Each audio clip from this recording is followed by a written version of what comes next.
is Kelly Shibari with Hot Movies for Her, and this is 6.9 Questions with Courtney Trouble. Courtney, how long have you been in the business and how did you get in? I started in the business when I was 19 years old, and that was 10 years ago.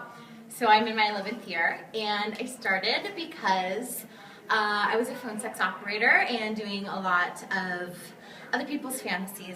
And of course, 18, 19, 20 years old, you are also coming into your own skin so much in your own sexual fantasies. So I've always been a photographer. I've always really liked internet art type of stuff.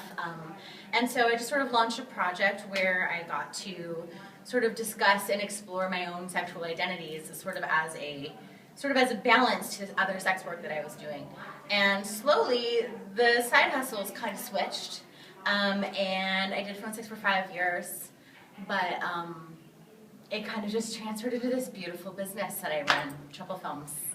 And if you weren't in the business, we can't imagine you not being in the business, but if you were not in the business, what would you be doing? I also can't imagine myself not in the business. I would definitely be an artist. My dad is an independent owner, business owner, runs his own business. And I just learned from a really young age that I wanted to be my own boss and make my own rules and make a difference in the world, I guess, to be on an optimistic side. So I think I'd probably still be trying to make some sort of art. I'm very into music, so maybe I would have been in a band or something. Maybe I'll still be in a band. Be the Trouble You Girls. never know. Courtney Trouble and the Girls of Trouble. You've been in the business for 10 years, and in that time, obviously you got in when you were 19, mm-hmm. So I didn't know if you knew a lot about sex before you got into the business, but is there like a sex tip or a relationship tip that you can give to couples that you've learned? Oh, I've learned so much about sex through porn. I mean, considering it was the reason why I started making it in the first place. And I think that my biggest sex tip is to play. I think that getting to the orgasm is the most fun thing ever. I don't think that the orgasm is the end of the day. I don't think that it's the do-all, end-all goal of sex. So everything that you do in between the first kiss and falling asleep is wonderful and amazing, and if it's not going to get you off, that's okay. You can still do something that isn't going to get you off. That's not the goal.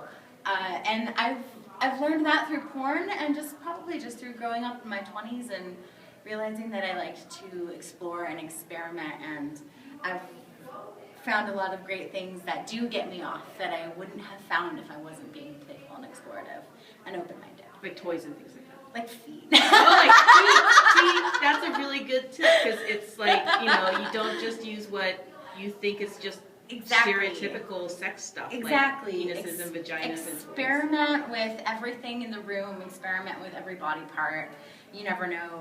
Experiment with every role. The first time that I ever put on a strap-on harness, it was like this light bulb went off over my head. Like, oh my God, that is the best thing ever. And that's, you have to explore to find those things. You obviously run your own production company. You have a whole bunch of DVDs that are coming out. You've been nominated a bunch of times. What's the funniest thing that's ever happened on set? The funniest thing that's ever happened on set? I always think back to this movie that I made in 2010 that was 3 days of really intense sex and performance, and we were all there together. The film was called Bordello. It's actually one of my lesser-known films, and it's actually like my highest budget, biggest stars, April Flores, Blake Castro, shot by Ian MacKay. And I think that the funniest part about that was that there was this entire vegan spread of food. I had ordered all this great food to come, and it was like vegan, vegetarian, gluten-free, healthy stuff, and then Ian MacKay and I got cheeseburgers from McDonald's. And we're just sitting there like, so you subjected everybody to vegan food, and you were trying to get them to be all healthy. No, they wanted the performers wanted all this great healthy food, and then me and the other director are like, man, I just want a cheeseburger. Just get some cheeseburgers.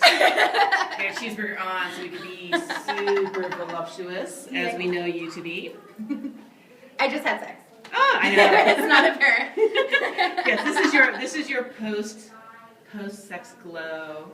What's the biggest misconception about women in sex work, whether it's porn or phone sex operating or escorts or anything like that? I'm starting to feel, I mean, I think that my answer changes. It's morphed throughout the years. Right now, I'm feeling like the biggest misconception is that women in porn, like performing in porn, don't know what they want or what they're doing.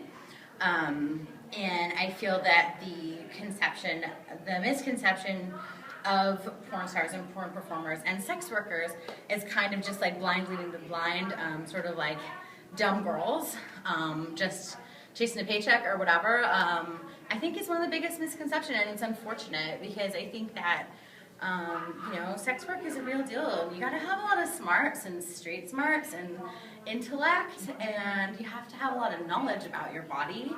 And the girls that aren't all that bright really don't stick around very long. Well, and it's just not it doesn't last. Yeah, exactly. Yeah. And I just think that we're a bunch of smarty pantses, all of us, not just feminist porn, but sex workers everywhere. It's a tough industry to be in, and you got to have a thick skin and a big brain in order to really pull it off. And I'm going to stand here with that light above your head so it looks like you have a light bulb. Ding! Okay, so last question. What makes porn feminist as opposed to any other kind of porn? I think that feminist porn is actually a porn that is made by a feminist. Somebody who self-identifies as feminist, maybe has a little bit of history with the community or knowledge about feminist art, feminist filmmaking, feminist communities like Riot Girl or the second wave or the third wave of like Annie Sprinkle and all these people who were fighting for feminist porn to begin in the first place, really did come from a feminist background, not so much of a sex positive porn background at all, and I really like the feminist take on filmmaking and pornography. It's really important to me. I identified as a feminist when I was 12. Like my dad was a feminist, and it was just something that carried into my art and my work sort of naturally. And so, I think a lot of porn can be sort of heralded in under this sort of feminist veil, and people can really look at it and say, oh, well, that's really about, gender equality and everything seems really great and equal. But again, I think that actual feminist theory and like challenging male gaze, challenging male oppression through, and gender equality through pornography is actually what makes porn feminist. But I think that there's a lot of stuff that can be seen in that light. But I know I am a feminist pornographer because I identify as feminist. My work is all over the place. But I think you end up being all over the place because you are feminist. Exactly. Feminists aren't just this one thing that think the same way and look the same way, and fuck the same way. Yeah. Cool. Well, Courtney Trouble, thank you so much. And we love having your movies on Hot Movies. I love Hot Movies for Her. And we'll see more of your movies there soon. Oh, absolutely. Thank you.